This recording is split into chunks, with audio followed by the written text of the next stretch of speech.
आग हो तो जलने में देर कितनी लगती है।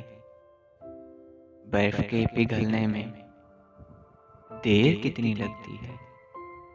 और चाहे कोई रुक जाए, चाहे कोई रह जाए, चाहे कोई रुक जाए, चाहे कोई रह जाए, काफिलों के चलने में देर कितनी लगती है। चाहे कोई जैसा भी हम सफर हो सदियों से, चाहे कोई जैसा भी हम सफर हो सदियों से, रास्ता बदलने में देर कितनी लगती है। ये तो वक्त के बस में है कि कितनी मोहलत दे।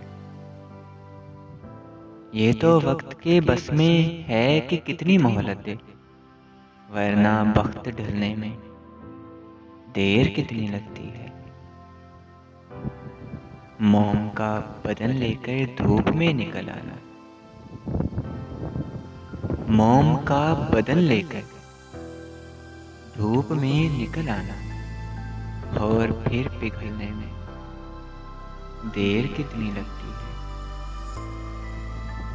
सोच की जमीनों में रास्ते जुदा हों तो,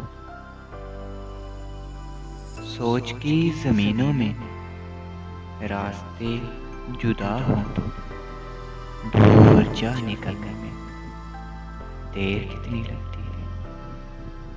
बर्फ के पिघलने में देर कितनी लगती है।